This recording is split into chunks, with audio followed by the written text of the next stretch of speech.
My name is Lauren Whitaker. I'm 39 years old, and for 13 years I built a company that moved temperature-sensitive medical products across 3 states without missing deadlines, without broken compliance, and without ever asking anyone in my family to save me.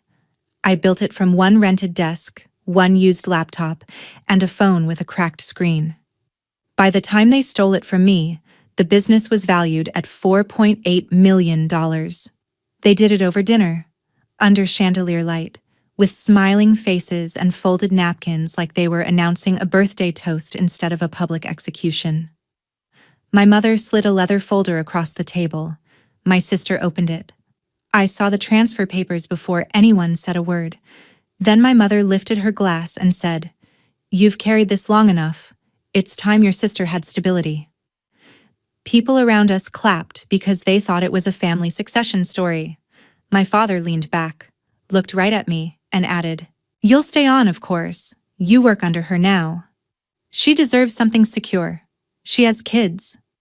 My sister didn't stop them. She didn't even look embarrassed. She just put her hand over the folder like it had always been hers.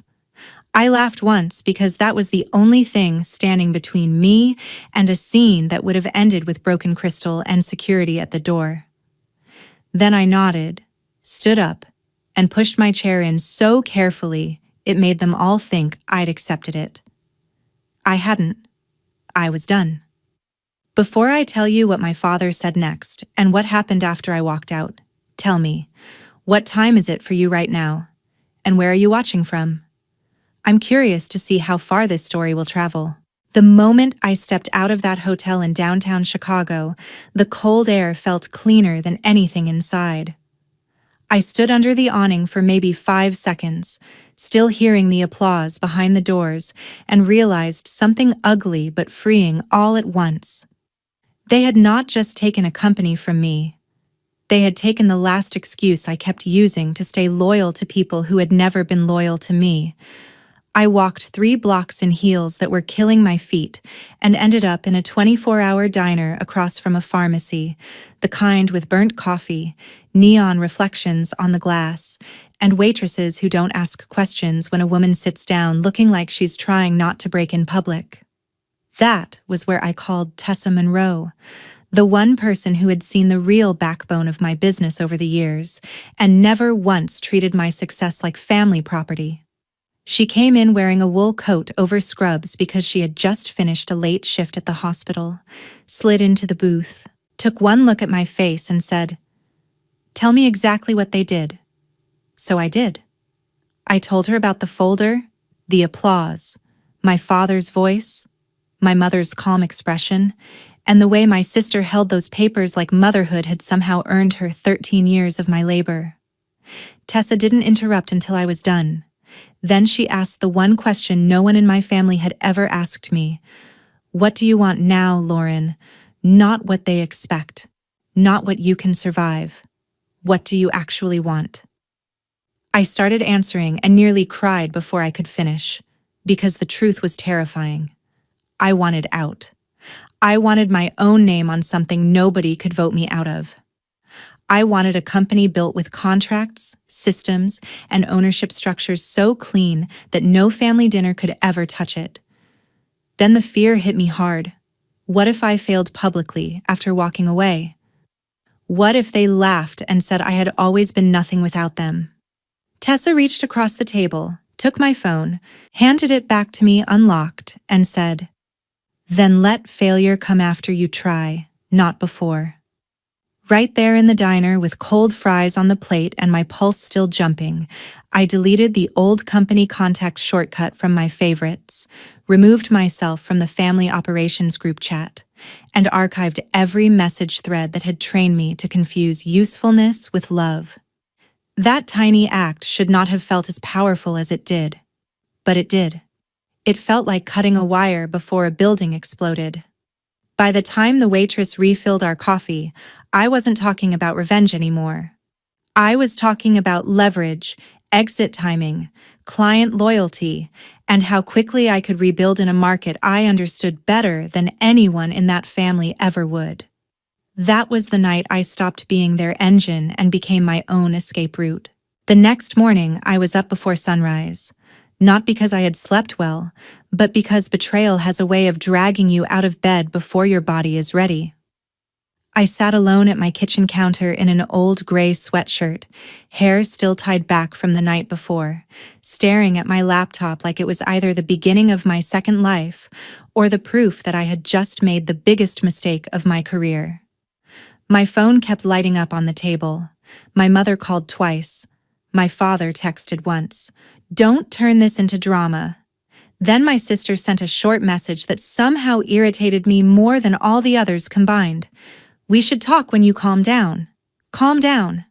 That was what they called it when a woman was robbed politely in public and refused to smile through it. I flipped the phone face down and got to work. For 13 years, I had built the operational core of that business with my own mind. The contingency routing systems, the vendor decision trees, the emergency escalation scripts, the chain of custody procedures, the cold storage recovery priorities when a shipment got delayed at 2:17 a.m. in freezing rain and everyone else panicked.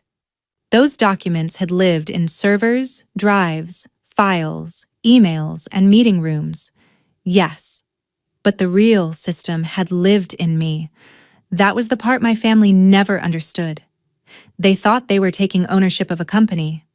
What they were really doing was testing whether the shell could survive after removing the spine.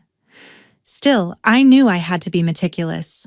I was not going to give them a single excuse to call me bitter, unstable, or dishonest.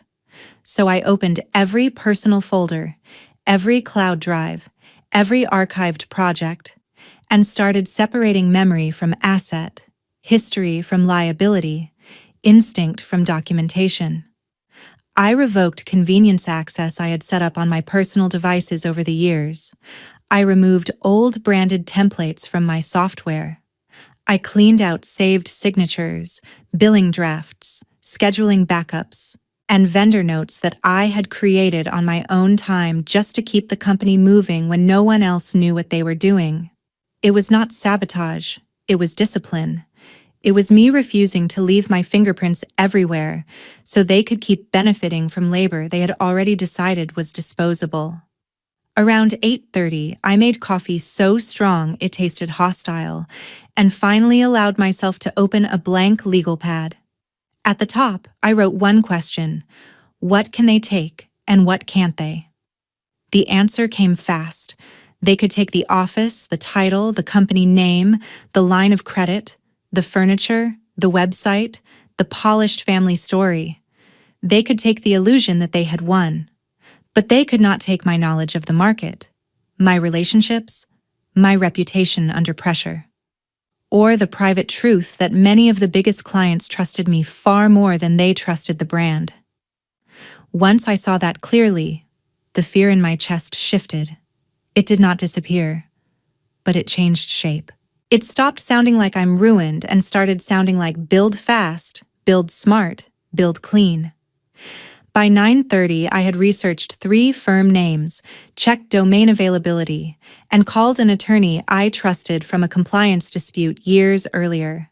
By 10, I had formed Whitaker Response Logistics, a company built specifically for what I knew best: emergency cold chain transport strategy, continuity planning, and high-risk medical logistics recovery.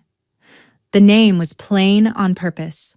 No cute branding, no vanity, no family shine, just clarity. I wanted the kind of name that sounded expensive in a crisis. Then came the harder part: outreach. I refused to send one of those desperate, excited to announce my next chapter messages people post when they are trying to disguise humiliation as reinvention. That was not me. I did not need applause. I needed traction. So I made a short list of 27 contacts and narrowed it down to 5 people whose respect I trusted enough to risk hearing no from. I wrote each email individually. No mass blast, no emotional oversharing, just facts. I had launched an independent firm. I was available for specialized advisory and urgent operational support. and I would welcome a private conversation if the need ever arose. Then I sat there, hand hovering over the trackpad, and felt the weight of that moment settle over me. Have you ever hit send on something that felt less like an email and more like a dare against your own fear? That was what it felt like. I sent all 5, closed my eyes, and listened to the room go quiet. For a few seconds, the silence was unbearable. Then something inside me settled. Because no matter what happened next, I had done the one thing my family never expected me to do. I had stopped begging to be recognized and started positioning myself to be impossible to replace. The first few weeks of building Whitaker Response Logistics were not glamorous, inspiring, or cinematic. They were exhausting in the most unphotogenic way possible. I spent mornings drafting process maps, afternoons taking intro calls, evenings revising pricing models, and nights lying awake wondering whether I had overestimated how much of my old success had truly been mine. I worked from my apartment, from my car, from borrowed tables in hotel lobbies, and once from a quiet hallway outside a medical conference room because the signal was better there than in the cafe downstairs. My meals became whatever could be eaten one-handed while reviewing carrier incident reports. My wardrobe turned into a rotation of blazers, black slacks, and emergency flats that lived in the passenger seat. It was not freedom yet. It was reconstruction. But reconstruction has a rhythm if you stay with it long enough. The first sign that I had not destroyed my own future by walking out came on a Wednesday afternoon when a director from a regional oncology network called me directly. A refrigerated shipment had been delayed, backup routing was failing, and nobody on their current vendor side was giving them confidence. We had never worked together independently before, but she had known me from my old company and said the line that changed my entire week. I was hoping you were available. You were always the one who actually fixed things. I handled the issue in under 4 hours, documented every recovery step, and sent a post-incident summary that same evening. The next morning, she referred me to another contact. Then a compounding pharmacy owner called after hearing my name from someone at a supplier meeting. Then a lab administrator asked if I would consider consulting on continuity procedures for high-value weekend routes. It did not happen all at once, but it happened steadily enough for me to feel the ground start to hold. Momentum in business is strange. At first it feels invisible, like pushing a dead vehicle uphill in the dark. Then one day you look up and realize it is moving on its own weight. By the middle of the second month, I had 3 active consulting relationships, 1 retainer offer, and enough recurring interest to stop pretending this was temporary. I hired a fractional compliance analyst. I rented a small office suite above a dental practice in Oak Brook because it was quiet, practical, and exactly the kind of unflashy space I could afford without losing sleep. I bought 1 decent desk, 2 chairs, a whiteboard, and a coffee machine that sounded like it was fighting for its life every morning. It was perfect. It was mine. And then, just as I began to feel the first honest version of stability, the industry whispers about my family's company began to sharpen into facts. At first, it was vague. Someone mentioned delayed renewals. Someone else hinted at staffing turnover. Then the real messages started landing in my inbox. One former client contact wrote, "Following up after recent leadership changes." Another said, "We were told operations are being restructured. Are you available independently?" I kept my responses careful, professional, and completely clean. I never badmouthed the old company. I didn't need to. Their own decisions were doing the talking. The most satisfying email came from a hospital procurement executive who had once been one of our most demanding accounts. His message was short and direct. To be candid, our confidence was with you, not the transition. We would like to discuss future support directly. I read that line 3 times, not because I was surprised, but because there is a deep, almost physical satisfaction in watching reality finally say out loud what you were forced to swallow in silence. The company my family had handed to Megan was not failing because I cursed it, sabotaged it, or secretly pulled strings behind the scenes. It was failing because they believed the business was made of assets, not judgment, paperwork, not trust, appearances, not competence. Megan had made cost-cutting changes in all the wrong places. She downgraded carrier review standards because she wanted faster margins. She dismissed 2 senior dispatch supervisors as too resistant to change, when what they were really resistant to was stupidity. She delayed maintenance on temperature monitoring equipment to save money.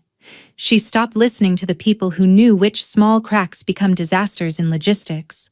Most damaging of all, she talked to long-term clients as if they were attached to the family name, not the standards I had spent 13 years delivering. That arrogance cost them dearly.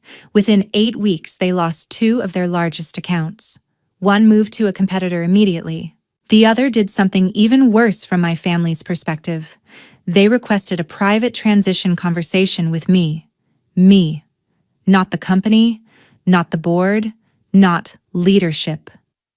Me. That was the moment I truly understood the difference between revenge in fantasy and revenge in real life. Fantasy revenge is loud. It throws drinks, slams doors, humiliates people in front of crowds. Real revenge is quieter. It is the market correcting the lie after you walk away. It is clients following competence instead of surname. It is the people who overlooked you suddenly discovering that what they called support was actually the entire structure. My mother still had not apologized. My father still moved through the world with the confidence of a man who thinks volume can substitute for wisdom. But the numbers were beginning to expose them. Revenue pressure mounted. Staff morale sank. Vendor confidence weakened. And while they were busy trying to preserve pride, I was building something leaner, sharper, and harder to steal. The sweetest part was not even their decline. It was my own clarity. Every contract I signed, every recommendation I received, every problem I solved without them reminded me that I had never been lucky to sit at their table. They had been lucky to have me building it. By the time month 3 rolled in, Whitaker Response Logistics no longer felt like an act of defiance. It felt like a real company with weight, standards, and a future. That shift mattered more than I expected. In the early weeks, every small win still felt connected to the night at the hotel, as if I were dragging that betrayal behind me and using it as fuel. But somewhere between my 4th signed contract and the day I finally stopped checking whether my parents had tried to contact me again, the emotional center changed. I wasn't just running away from what they had done. I was running toward a version of myself that no longer needed their permission to exist. That was also when Evan Parker entered the story. Evan had spent years in regulatory operations for a national diagnostics network, and his reputation in our industry was exactly what mine had become: calm under pressure, allergic to nonsense, and impossible to impress with shiny presentations that collapsed under real-world stress. We met at a quiet restaurant near River North after he emailed me saying he had heard I was building something serious. I liked him instantly because he didn't waste time flattering me. He asked hard questions. What was my client mix? What was my capacity threshold? How was I handling escalation coverage? Did I want to stay boutique or build regional dominance? We talked for an hour and a half, and for the first time in months, I had a business conversation that felt purely strategic, not defensive, not emotional, not tied to family damage control. At one point, he set his coffee down, looked me dead in the eye, and said, "Let me save you some time. Your old company didn't lose value because you left a title behind. It lost value because the only person who understood the organism walked out of the building." That line stayed with me. Evan eventually came on as a strategic operations consultant, and with him, my company sharpened quickly. We tightened my service packages, cleaned up pricing, built a clearer response ladder for emergency contracts, and started pitching larger networks that would have been out of reach for me alone. It was the kind of progress that makes you believe the wound might eventually become an advantage. Then Megan texted. The message hit my phone in the middle of a Thursday workday. Can we meet? Please don't ignore this. It's important. I stared at it for a while, then locked the screen and went back to my notes. 5 minutes later, another one came in. I'm asking as your sister, not as the company. That line irritated me instantly. People only separate themselves from the system when the system stops protecting them. Still, curiosity is powerful, especially when someone who once looked so comfortable taking from you suddenly sounds unsure. I did not answer that day, or the next. On Saturday morning, she sent one final message. Please. I agreed to a public place by the lake because I had no intention of stepping into a private room with someone who had smiled while my life's work was reassigned over dessert. When I saw her walking toward me, I knew before she spoke that things were worse than the rumors. Megan was still dressed well, still carefully polished, but the polish was brittle. There are people who wear expensive clothes the same way other people wear bandages, tight enough to keep the breakdown from showing. That was her. She sat down, gave me a thin smile, and opened with, You look good. I said, You look like you haven't slept. Because I was too tired to perform politeness. For a minute, she tried to control the tone, talking in vague executive language about market conditions, transition stress, staffing complexity. I let her talk because sometimes the fastest way to the truth is to let someone exhaust their excuses first. Eventually, she got there. Mom thought this would be smoother, she admitted. Dad kept saying you always exaggerated how difficult the business was. I guess I believe that. I said nothing. Silence is useful when someone is finally hearing themselves clearly. She kept going, and the cracks widened. They had lost clients. Internal turnover was rising. Vendors were asking sharper questions. One line of credit was under review. A former manager had quit after an argument over compliance shortcuts. 2 long-term accounts had requested transition meetings because they were concerned about continuity. Then she reached the real reason for the meeting. Come back, she said, trying to sound measured. Not under me exactly. More like beside me. We can restructure the leadership story and present it as a strategic partnership. I nearly laughed, not because it was funny, but because the audacity was breathtaking. 5 months earlier, I was told I would work under her because she deserved stability. Now she was offering beside me like it was some gracious compromise. No, I said. Her expression tightened immediately. Lauren, be realistic, she snapped. And for 1 second the old Megan was back, the entitled one, the one who mistook access for merit. You've built a nice little operation, but this company still has scale, existing contracts, infrastructure, capital. We could still salvage this if you stopped being stubborn. There it was. Desperation wrapped in insult. I leaned forward and kept my voice low. I am not being stubborn, I am being expensive.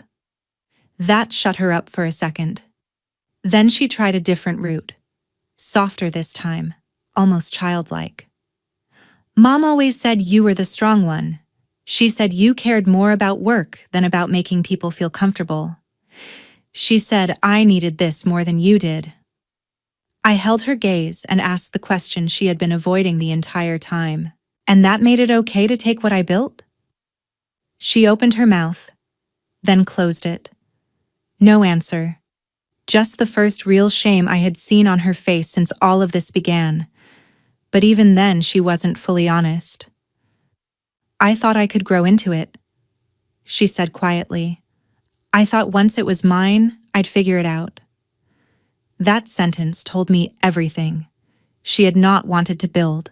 She had wanted to arrive. She thought ownership would transform her into capability. It never does. When we stood to leave, she made one last attempt to hook me back into the family script. "So that's it?" she asked. "You're just going to stand there and watch us drown?" I looked at her for a long second before answering. "No, I'm going to keep doing what you all assumed anyone could do." Then I turned and walked away. And as I did, I kept thinking about the question at the center of stories like this, the one people argue over because there is no easy answer. What do you owe someone who stole from you when they finally realize your value only after losing access to it? Mercy? Distance? A lesson? Or nothing at all? That question stayed with me long after the cafe disappeared behind me, because I knew one thing for certain. Whatever came next, it would not be on the terms of the people who had mistaken my loyalty for ownership. 3 days after the cafe meeting, my mother called from her private number because I had stopped answering the main one.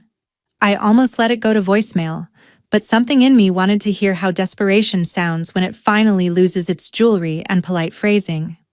"Lauren," she began, using the voice she used when she wanted a room to believe she was the reasonable one. "This has gone far enough." I said nothing. She took that as permission and kept going. She said the company was under strain. She said Megan was overwhelmed. She said the family name was at risk, as if the name had ever loaded a truck at midnight or talked a panicked clinic director through a compliance emergency. Then she said the thing that made my decision for me. "You know your sister isn't built for this pressure the way you are." I actually closed my eyes, because there it was again.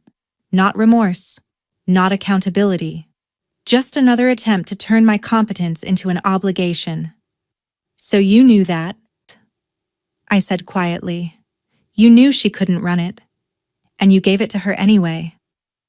My mother hesitated, which told me everything. "She needed something secure," she said. "You always land on your feet. There are sentences you remember word for the rest of your life. That was one of them. Not because it was cruel in a dramatic way, but because it exposed the family math I had lived inside for years. Give the burden to the capable daughter, give the reward to the easier one, and call it love. She asked me to come into the office. I told her no. She insisted. I still said no. Then my father got on the line and tried the old command tone, the one that used to work when I was younger and still mistook intimidation for authority. "You don't get to punish this family because you're hurt," he said. "You're acting emotional." I laughed right into the phone. "No," I said. "What I'm doing is called consequences." Then I hung up. That should have been the end of it. Instead, Megan emailed me that night with a subject line that simply read, "I'll do whatever it takes." I ignored it. She sent another one the next morning.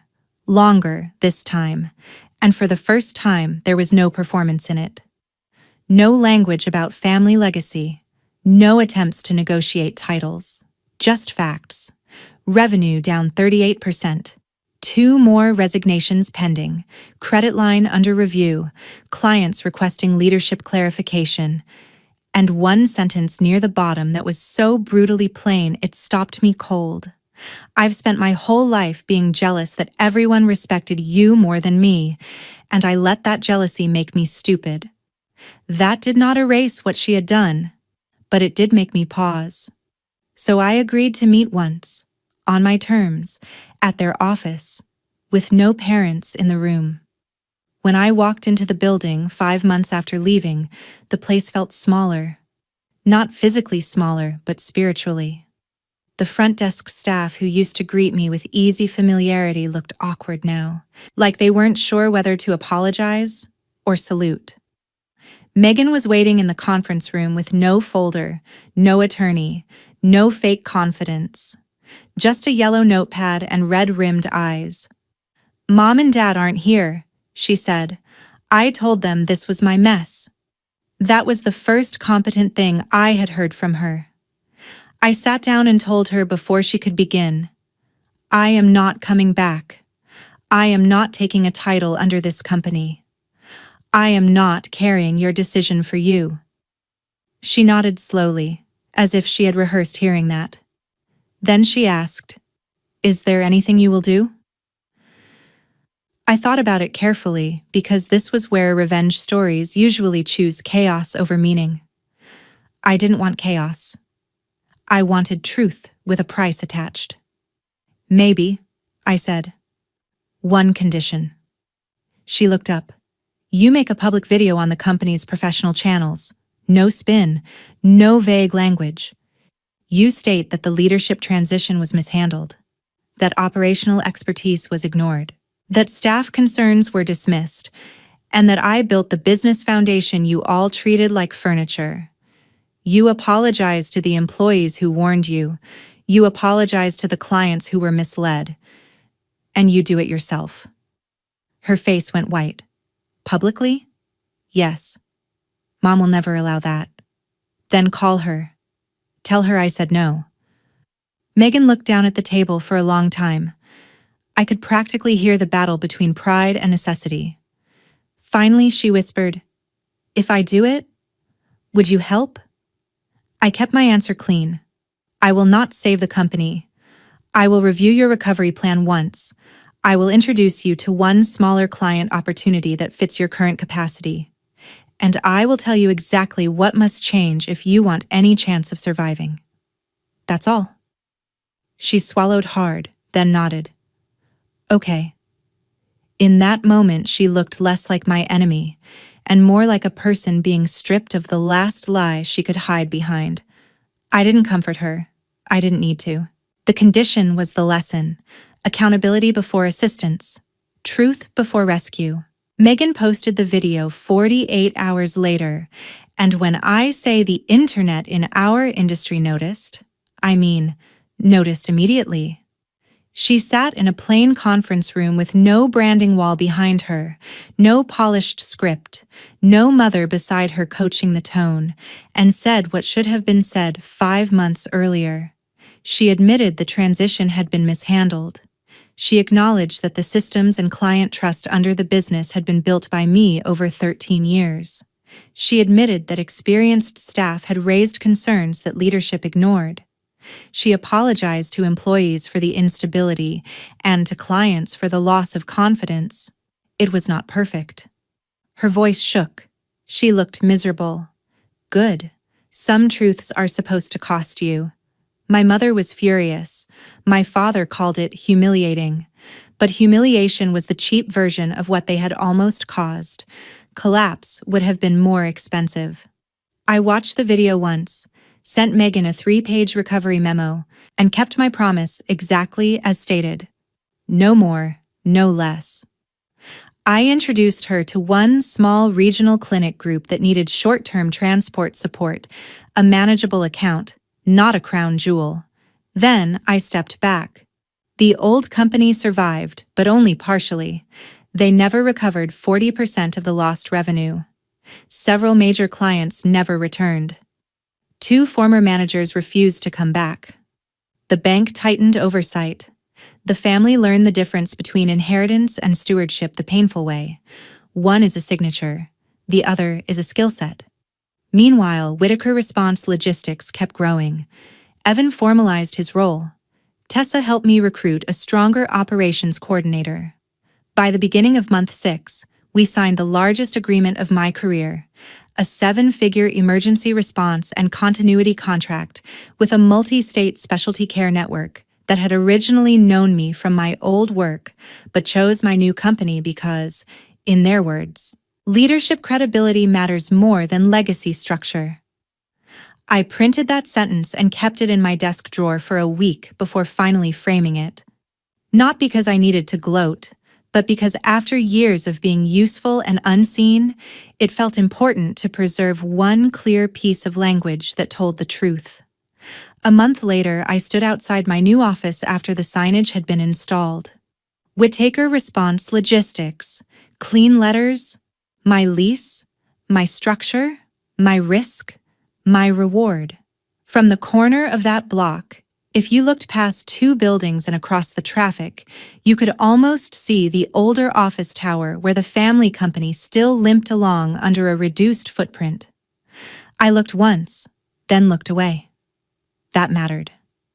The old version of me would have stared, measuring wounds, replaying the dinner, checking whether justice looked big enough from a distance. But the woman standing there that morning understood something better. The deepest revenge is not obsession. It is detachment with receipts. Megan and I are not close now, but we are honest in a way we never were before. She learned to stop asking for shortcuts disguised as love. I learned to stop offering my strength to people who only respected it when they needed it. My mother still struggles with the fact that I did not come back and restore the family myth. My father still speaks in that tone sometimes, though not to me anymore. They begged. Yes. 5 months later, just like the title says, they begged.